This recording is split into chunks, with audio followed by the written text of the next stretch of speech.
Thank you for tuning in. Firstly, I would like to thank our association president, Mr. Dilax Mutale, and our Secretary General, Mr. George Mwamba, equally our whole Zasam executive for this privilege to participate in the 2020 ongoing orientation, which are aimed to inspire and aspire our brothers and sisters who are currently in Rabat contemplating on what courses to settle for. And equally, I would like to take this privilege just to hope that each and every student around the Kingdom of Morocco, each Zambian student is really doing well in good health. And back to my subject. So today I've been assigned with a noble task, and this noble task is a brief and general presentation of the preparatory classes of MIPC and MIP. It's under the direction of Zasam Central, and my name is Mukanga Kalolo, Joseph Ryan, an engineering student who's based in Tangier, Morocco. So to explore this field, we'll begin with an introduction, then we'll dive into MIP and MIPC, then we'll have some general advice, and finally end with a conclusion. So to commence, it's a philosophy, it's a thought pattern. We think about different routes to take, and basically, with my observation and with some experience and study, I have come to discover that the general philosophies that are linked to any preparatory class can be categorized in two classes. Firstly, from a well-known recommended book, which of course I would recommend to each one of you to whom it may concern, is The 7 Habits of Highly Effective People by Stephen Covey, which states, begin with the end in mind. Let's use an illustration to explain this. For example, when I came to Morocco, I had an end in mind that was civil engineering. So the question was, which route am I going to take? There are different routes. There's MIP, there's MIPC, there's ANSWER. So the question was, which route am I going to take? So with necessary guidance, I chose to take MIPC. And the other can either be by self-examination or assessment during the course itself. People through such self-examination come to discover their particular interest and eventually choose an engineering major. So what I'm trying to point out is simply this. A preparatory class is just a means to an end. So with that, let's have some definitions. Why some definitions? For us to have a good understanding and a trajectory that will benefit our understanding, it's essential to define certain terms. So firstly, let's look at MIP or MIPC, one and the same thing. So from a definition perspective, let's look at each and every individual course that is involved. Firstly, it's mathematics. What is mathematics? It's just a logical and computational analysis. What is informatics? Informatics is just a computer treatment of data. What is physics and chemistry? Physics and chemistry is just an epistemology of matter and its nature. So finally, we can define MIPC or MIP as a scientific field that hopes to equip us with the necessary thinking and computational basics that enable us to major in various engineering fields. And the question is, what is then the objective? The objective, as put by Professor Jibilu Muhammad, he says, to permit students to acquire a solid scientific foundation in mathematics, informatics, physics, eventually chemistry, hence allowing a competent pursuit in a respective engineering major or a post-engineering cycle degree. So let's take a look at the application of the contents. What do I mean by that? Meaning the different contents in the specific course, meaning the different subjects that are found in this specific field. So for application basis, I chose my specific field, that is civil engineering. And just the other day, a brother came by. I hope you guys saw the video. It was really quite interesting. It's Brother Samuel. He talked about architecture. And he talked and marveled about the beauty of architecture, regardless of the quotation that he cited, which is very much debatable, and was still debating that quotation. despite that quotation, he talked about the beauty of architecture. First, let's try and imagine together. Right now, you're a human being. A human being is made of a skeletal system, and of course, we've got the column vertebrae that holds everything together. But we've got our face, we've got our eyes, we've got everything that's related to the phenotype.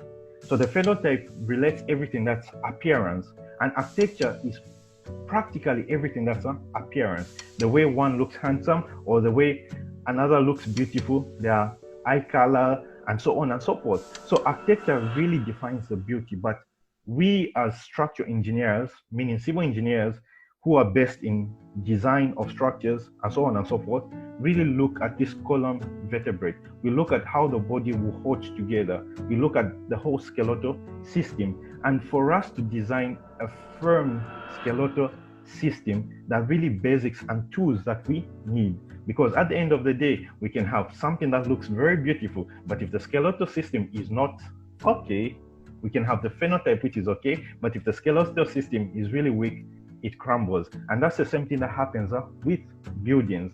So our brother explored with us the beauties of architecture, but behind it, there's always engineering that holds things together, because in engineering, we'll come to the basis of design. For example, this is my hand, I get a cup, I put it on, an engineer would design to say, how much load can my hand resist? If my hand cannot resist this load, it eventually breaks. So we see the connection and the ligament which bends over just to say we need to design this hand, or what we call beams and column, a frame system, in such a way that will be able to resist a certain particular load that is applied. And we need tools for us to understand what's really going on with our frame designs and everything else.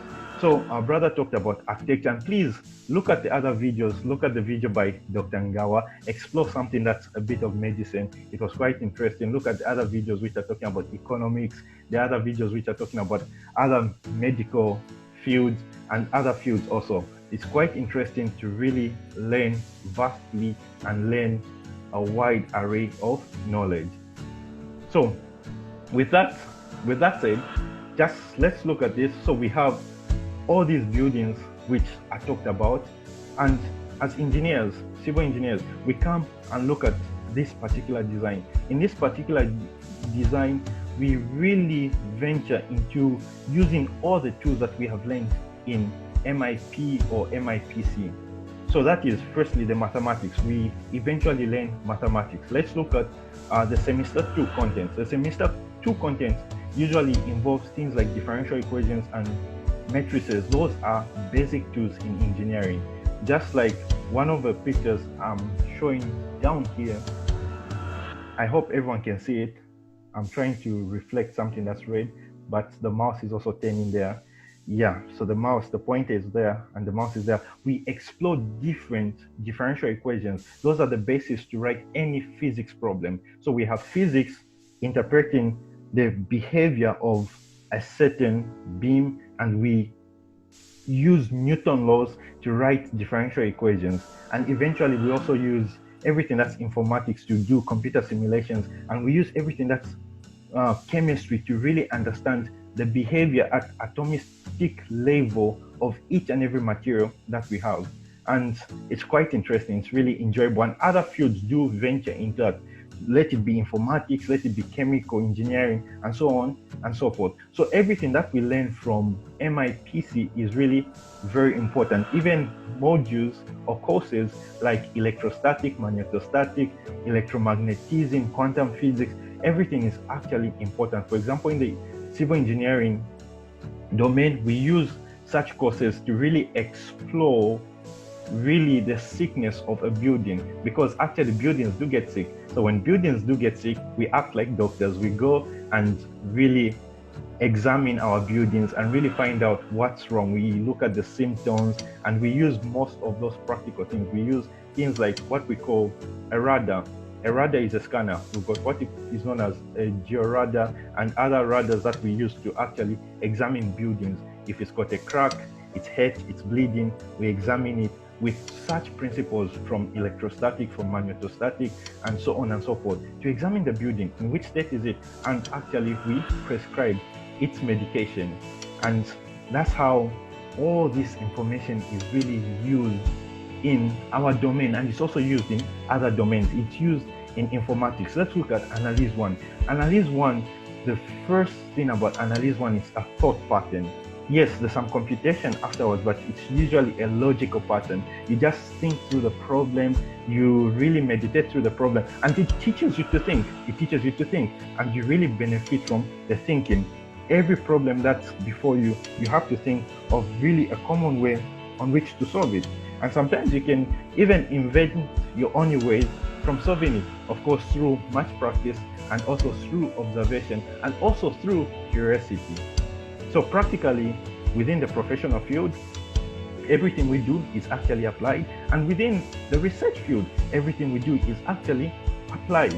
So it's really our responsibility as students to associate or marry the two fields, meaning the professional field and the academic field. Yes. And we pass on to some general advice. So the first thing is learn like a child and apply yourself like an adult. Why like a child? Because a child is always curious. So let's have this curiosity to learn. Let's have this curiosity to really explore this knowledge. Then secondly, I would say MIPC or MIP is a means to an end. Hence, I would advise you to settle your conviction of a major now and pursue it. Then thirdly, be self-aware, because self-awareness helps you apply advice correctly. Why do I say that? The first application of advice is called imitation. Imitation is trying to do things like another person, and that helps to some level. But the fact that we're all unique in some certain way, we can further develop on that first category, meaning I learn from someone else's experience, hence I write my own experience in that way. But please listen, it's good to learn even from others. It's very essential to learn even from others, but be aware of yourself, learn how to filter out advice, learn how to take what you can use for yourself, adapt it to yourself, and hope it becomes beneficial to you. It's really, really important, and it's so vital to learn from others, and also to know that someone else's experience cannot be your experience, but we can always learn from another person's experience. So each one has got their story they're writing, but we can also learn from other stories that have been written. And that's the whole course of history. We say history is written for us to learn, and most of the times apparently we never learn from history. Just ask our Pan-African friends about it. Then finally, I would say there are so many tips of advice you can read through, and anything that applies for you that seems interesting, just take it from there, use it, and I'm sure it will really benefit you. And the only thing I would make emphasis on is this: study to understand, if possible teach others, not just for an exam. Then the other thing is mathematics, analysis, and algebra are first a pattern of thought before computation. So work them daily if possible.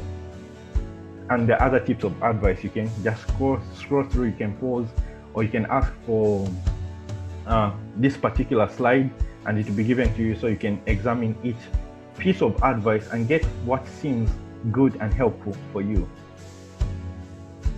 So with reference, firstly, I would like to really emphasize, please contact the Secretary General, Mr. George Mwamba. Ask him, who can I connect with? Who can I speak with? I know what I've presented is quite general, but we can always have the experiences. If you have to contact me, I'm on Facebook, I'm on WhatsApp, just contact the Secretary General, or you can search me up on Facebook, Mukanga Kalolo, Joseph Ryan, or is it Mukanga Kalolo? Send me a message, we can have a discussion, we can talk about some specifics, and other people who are around to contact. There's so many other brothers and sisters who are doing like-minded courses. Let it be GGM, let it be MIPC, it's almost one and the same thing. And in conclusion, I would really love to say this. When I first started my first year, there was once a time we were in class and our hearts were so downcast. We were so weary because we understood nothing of what the teacher was explaining. And our teacher noticed, so he came in class, and for the first time that day he spoke English. He came into class and he stretched out his hands and he said, always be positive and never give up. Always be positive and never give up. That changed a lot of things about that class because a teacher took time to encourage us. And I really believe his words that he spoke are really, really essential even today, to say always be positive and never give up. And you guys are the best. Our country has given us the best, and you will do the best. So all the best. And thank you for your time, and blessings to you.